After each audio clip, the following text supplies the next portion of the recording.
સુરતની એપીએમસીમાંથી ચાઇનીઝ લસણ મળી આવતા ઉહાપોહ મચી ગયો છે અને તપાસનો ધમધમાટ ચાલુ કરી દેવામાં આવ્યો છે। એપીએમસીમાંથી પ્રતિબંધિત ચાઇનીઝ લસણ જપ્ત કરવામાં આવ્યું હતું। ખેડૂતોની આજીવિકાના રક્ષણ માટે ચાઇનીઝ લસણ ઉપર પ્રતિબંધ મૂકવામાં આવ્યો હતો। ચાઇનીઝ લસણનું કદ નાનું, રંગ આછો સફેદ અથવા આછો પિંક કલર હોય છે। સુરત એપીએમસીએ 2150 કિલો ચાઇનીઝ લસણનો નાશ કરી દીધો હતો।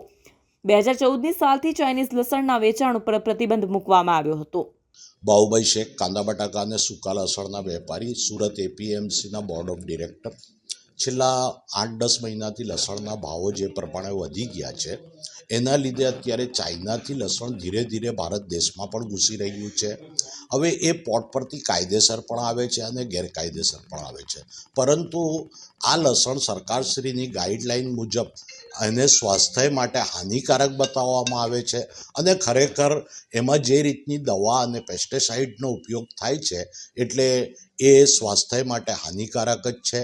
અને ખાસ કરીને છેલ્લા 3 વર્ષથી આપણા ત્યાંના લસણની ખેતી કરતા ખેડૂતોને પોતાના માલનો ભાવ ન મળવાના કારણે આ વર્ષે ઉત્પાદન ઓછું છે। તો અત્યારે આપણા ખેડૂતોને આ લસણની જો એન્ટ્રી થઈ જાય તો આપણા ખેડૂતોને ભાવમાં પણ માર પડે।